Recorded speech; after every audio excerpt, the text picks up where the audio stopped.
नमस्कार दोस्तों, मैं हूं अभिजीत और आप सभी का स्वागत है मेरे YouTube चैनल जॉब्स ज्ञान में। दोस्तों आज की इस वीडियो में बात करने वाले हैं TSDC इंडिया लिमिटेड में आईलेट्स रिक्रूटमेंट को लेकर के, जो कि आपका निकाला गया है post of junior engineer trainee in discipline of civil electrical mechanical, जो कि आपका कंप्यूटर बेस्ड टेस्ट की रिगार्डिंग आपका ये टेस्ट कंडक्ट कराया जाएगा। दोस्तों आगे बढ़ने से पहले अगर आप चैनल पे नए हैं तो चैनल को सब्सक्राइब कर ले और बेल आइकन को ऑन कर ले, ताकि आपको इसी प्रकार का लेटेस्ट जानकारी सबसे पहले पहुंच सके।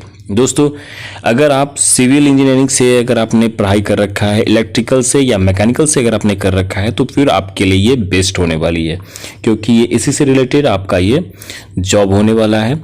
और ये जो है आपको 7 जून 2023 को ये नोटिस जारी किया गया हुआ है, जिसमें बता रहे हैं ये कि अलग अलग वैकेंसीज पर ये जारी किया गया हुआ है। जिसमें अगर मैं बातें करूँ डिटेल्स ऑफ पोस्ट का, तो यहाँ पर जूनियर इंजीनियर ट्रेनी को लेकर के जो है सिविल इंजीनियर के रिगार्डिंग तो नंबर ऑफ पोस्ट जो है आपका वो आपका रहने वाला है 26, जिसमें से OBC के लिए आपका 13 रहने वाला है, SC के लिए 12 और ST के लिए 1। उसी तरह से junior engineer trainee electrical engineer के लिए जो है 26 रहने वाला है, जिसमें आपका पोस्ट जो है सेम ही देखने को मिलेगा। ठीक उसी प्रकार से मैकेनिकल इंजीनियर के लिए 13 है, और उसमें आपका OBC के लिए 6, SC के लिए 6 और ST के लिए 1। ठीक उसी प्रकार से जो है अलग अलग पोस्ट के लिए अलग अलग वैकेंसी जारी किया गया है, और उसके सीट जो है डिवाइडेशन अलग अलग किए गए हैं, जिसका आपका लिंक जो है ये PDF का लिंक, ऑफिशियल वेबसाइट, इन सारा का जो है लिंक आपको वीडियो के डिस्क्रिप्शन में और ये कमेंट में भी पिन करके आपको दे दूंगा। आप वहां से जाकर के खुद से भी चेक कर सकते हैं कि आपको जो इन्फॉर्मेशन दिया जा रहा है वो सही है या गलत है। सो चलिए हम आगे की ओर मूव करते हैं। जब हम पोस्ट की सारी डिटेल्स देखने के बाद जब हम आगे की ओर आएंगे तो यहाँ देखेंगे कि द वैकेंसी जो फॉर द पर्सन ऑफ, ये जो डिसेबिलिटी वाले जो हैं उनके लिए भी यहाँ पर कुछ छूट देखने को मिलेगा। अगर आप उस कैटेगरी से बिलोंग करते हैं तो डेफिनेटली आपको यहाँ पर रिलैक्सेशन देखने को मिलेगा।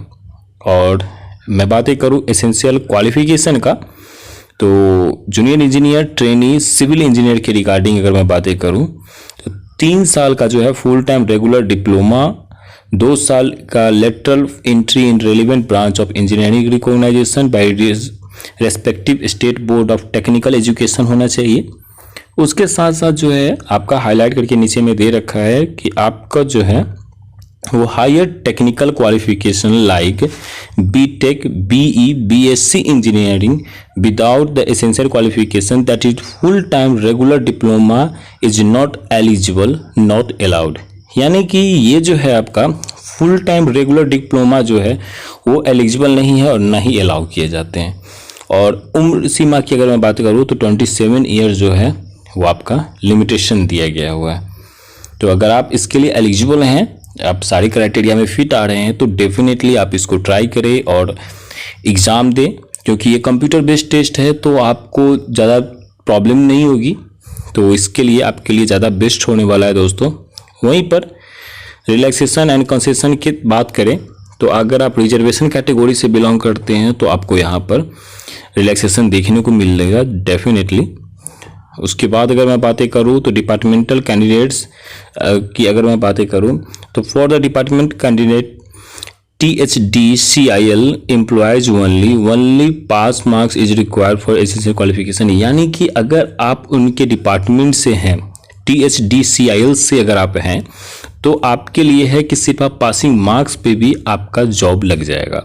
तो ये एक प्लस पॉइंट है अगर आप उस फील्ड से हैं, उस डिपार्टमेंट से हैं। तो there is no upper age limit for departmental candidates. यानी कि इसमें ये भी बता रहे हैं कि आपका अपर एज लिमिट कोई नहीं है। यानी कि आप अगर लेट सपोज अगर आपकी अगर उम्र 30 हो या 35 हो, 40 हो, तो आप फिर भी एलिजिबल हो जाएंगे, क्योंकि आप इनके डिपार्टमेंट से हैं, तो आपके इसमें अपर एज लिमिट नहीं आ रहा है। No registration fee applicable to department candidates. और प्लस पॉइंट यहाँ ये भी है कि अप्लाइंग चार्जेज जो है, जो रजिस्ट्रेशन चार्जेज जो है वो भी आपको यहाँ पर फ्री है, यानी कि निःशुल्क है आपके लिए। ना एज का क्राइटेरिया डिमांड किया जा रहा है, ना पैसे लग रहे हैं आपके।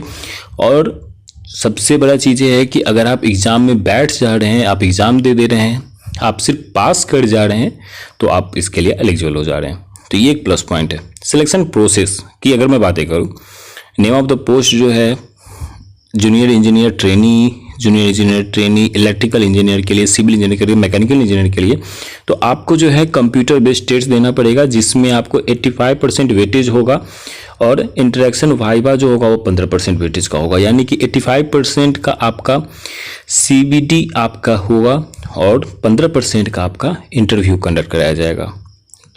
तो कुछ इस तरीके से होगा कि आपका कंप्यूटर बेस्ड टेस्ट अगर आपका होता है तो आपका 3 आवर्स का होगा और मीडियम ऑफ एग्जामिनेशन जो होगा आपका इंग्लिश या हिंदी में कंडक्ट कराया जाएगा।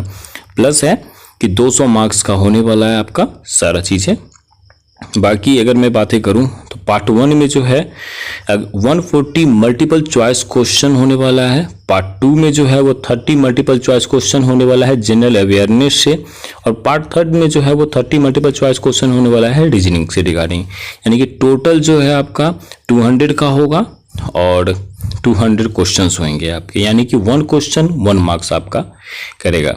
अगर आप डिपार्टमेंट से हैं तो आपको सिर्फ पासिंग मार्क्स लाना है और आप इसके लिए एलिजिबल हो जाएंगे। वहीं पर मार्किंग जो है each question will carry 1 marks for every correct answer multiple choice question 1 marks will be awarded. यानी कि एक सही आंसर पे आपको 1 मार्क्स मिलेगा।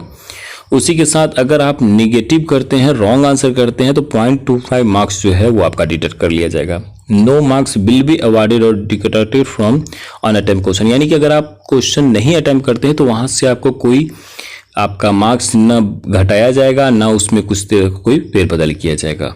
तो ये चीज़ें आपको यहाँ पर देखने को मिलेगा दोस्तों।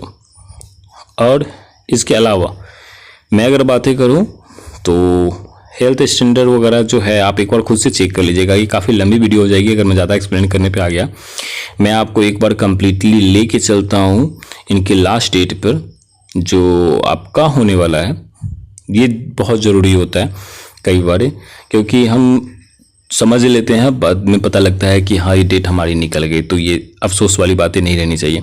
9 जून से आपका ये जो फॉर्म है वो स्टार्ट हो चुकी है ऑलरेडी और क्लोजिंग जो है आपका 30 जून को होने वाला है। यानी कि इसी मंथ में आपको अप्लाई कर लेना है अगर आप इंटरेस्टेड हैं, आप इसको चाहते हैं कि आप इसको अप्लाई करें। तो applicant are advise to check the requirement selection of THDC India limited regularly for any updates. यानी कि इनके किसी तरह के अपडेट के लिए आपको जो है इनके ऑफिशियल वेबसाइट पे आपको हमेशा विजिट करते रहना होगा। सेकंड पॉइंट कह रहे हैं कि in order to avoid the last minute rush candidates are advised to apply early enough. यानी कि आप 30 जून से पहले आप इसको अप्लाई कर ले, क्योंकि अक्सर देखा गया है कि अच्छे वेबसाइट जो एग्जामिनेशन कंडक्ट करवाते हैं उनका भी वेबसाइट लास्ट मोमेंट पे, लास्ट डेट पे उनका वेबसाइट भी क्रैश कर जाता है, जस्ट बिकॉज ऑफ एक साथ बहुत सारे यूजर्स जो हैं अप्लाई करने बैठ जाते हैं तो दिक्कतें आती है। यानी कि जब अगर फॉर्म स्टार्ट होता है तो फर्स्ट डे को ये चीज़ें देखने को मिलता है और लास्ट डे को भी सेम प्रॉब्लम देखने को मिलता है। तो इसलिए मैं कहूँगा आपसे कि अप्लाइंग स्टार्ट जो होता है उससे 2-3 दिन बाद आप इसको अप्लाई खुद से कर लें तो ज़्यादा बेस्ट रहेगा, या फिर क्लोजिंग होने के 2-3 दिन पहले आप इसको अप्लाई कर लें, बट आप लास्ट तक का वेट नहीं करें। Thanks for watching my video. अगर वीडियो पसंद आया हो तो चैनल को सब्सक्राइब करें। अगर आपको कहीं कोई डाउट हो तो कमेंट करके हमसे ज़रूर पूछ लें। मिलते हैं जल्दी अगले वीडियो में। Till then bye bye, take care.